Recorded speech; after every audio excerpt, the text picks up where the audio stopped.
Hello friends, ഇന്ന് നമുക്ക് ഗണപതി നാരങ്ങയാണ് ഇതുകൊണ്ട് ഒരു മധുര നാരങ്ങ അച്ചാർ ഉണ്ടാക്കാൻ കേട്ടോ. ഇതിനകത്തേക്ക് എണ്ണയോ ചൊറുക്കയോ ഒന്നും വേണ്ട. എളുപ്പത്തിൽ എളുപ്പം സമയം ഇത് കുറച്ച് പിടിക്കായിരിക്കും, എന്നാലും അധികം ബുദ്ധിമുട്ടില്ലാത്ത അച്ചാറാണ്. ഇതിൻ്റെ ഇതുപോലെ ചെറിയ മുകളിലത്തെ തൊണ്ടൊന്ന് ഞാൻ ചെറുതായിട്ട് കട്ട് ചെയ്ത് കളയുന്നുണ്ട് കേട്ടോ. എന്നിട്ട് ഇത് മിക്സിയിലിട്ടൊന്ന് ക്രഷ് ചെയ്തെടുക്കണം. നല്ല ടേസ്റ്റിയായ അച്ചാറാണ്. എണ്ണയെ ചൊറുക്ക് പുളി രസങ്ങളോ ഇതിനിപ്പോൾ അത്യാവശ്യം പുളിയുള്ളതാണ്.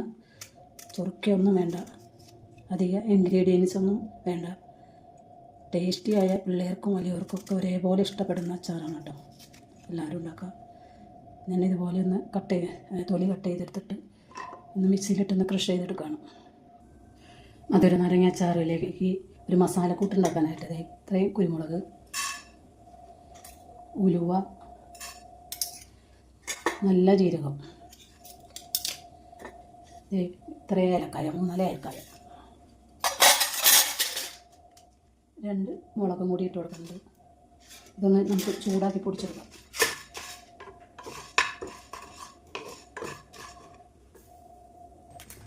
മസാലയ്ക്കുള്ള കൂട്ടുകളെല്ലാം ഒന്ന് നല്ലോണം വേണ്ട പൊട്ടി വന്നിട്ടുണ്ട്. ഇതൊന്ന് ചൂടാറിയിട്ട് നമുക്കത് പൊടിച്ചെടുക്കാം. അങ്ങനെ ഒരു കടായി വെച്ചിട്ട് ക്രഷ് ചെയ്തെടുത്ത നാരങ്ങ, ഞാൻ അധികം നിറച്ചിട്ടൊന്നുമില്ല കേട്ടോ. ഇതുപോലെയാണ്. ഇതിൻ്റെ വെള്ളം വറ്റി ചെറുതാക്കിയതാണ്. അധികം വറ്റിക്കണ്ട, ഒന്ന് ചെറുതായിട്ടൊന്ന് വറ്റിക്കുക.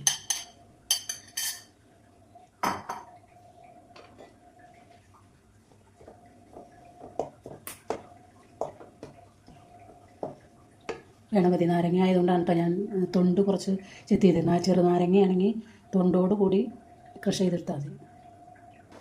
ഞാനിതിനകത്തേക്ക് ശർക്കരയാണ് കേട്ടോ, ഒരു ഉണ്ട ശർക്കര മെൽറ്റ് ചെയ്തതാണ്. അത് ഇതിനകത്തേക്ക് അരിച്ചു വെച്ച് കൊടുക്കണം. ശർക്കര ചേർക്കാനുള്ള കാരണം പഞ്ചസാരയ്ക്ക് ഒരുപാട് ദോഷഗുണങ്ങൾ ഉണ്ടെന്നില്ല പറയണേ. അതുകൊണ്ട് ശർക്കര ചേർത്തതാണ്. പഞ്ചസാര ആയാലും കുഴപ്പമില്ല, ശർക്കരയായിരിക്കും കൂടുതൽ നല്ലത്. കാരണം പഞ്ചസാരയുടെ ദോഷഗുണങ്ങൾ മാറ്റാൻ സാധിക്കില്ല. അതുകൊണ്ടാണ് ശർക്കര ചേർത്ത് കൊടുക്കുന്നത്. ഞാനിത് ഒരു 15 മിനിറ്റായിട്ട് ഇളക്കി കൊടുക്കണം. വെള്ളമൊക്കെ കുറേ വറ്റിയിട്ടുണ്ട്. അന്നത്തേക്ക് ഞാൻ പൊടികൾ ഇട്ട് കൊടുക്കണം. മഞ്ഞൾപ്പൊടി, ഉപ്പ് ആവശ്യത്തിന്, 2 സ്പൂണ് മുളക് പൊടി,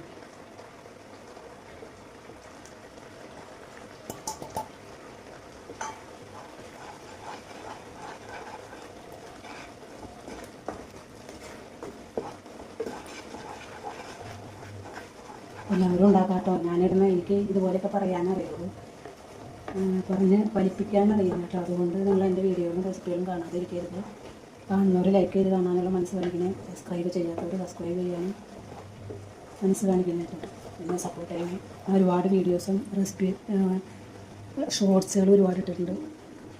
പേപ്പർ വർക്കുകളും ഒരുപാട് ലീഫ് വർക്കുകളും ഒത്തിരി വർക്കുകൾ ഇട്ടിട്ടുണ്ട്. അതൊക്കെ നിങ്ങൾ കാണാൻ ശ്രമിക്കണേ. ഞാനിത് ഒരു 20 മിനിറ്റ് ആയിട്ടുണ്ട് കേട്ടോ ഇളക്കി കൊടുക്കണം. ഇതിനകത്തേക്ക് ഞാൻ പൊടിച്ച് വെച്ചേക്കണ മസാല ഇട്ട് വെക്കാം.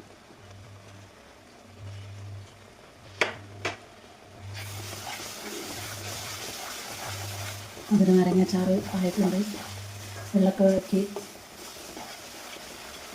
നല്ല ടേസ്റ്റിയായി, സൂപ്പർ ടേസ്റ്റിയായി മധുര നാരങ്ങ അച്ചാർ. എല്ലാവരും ഉണ്ടാക്കുക.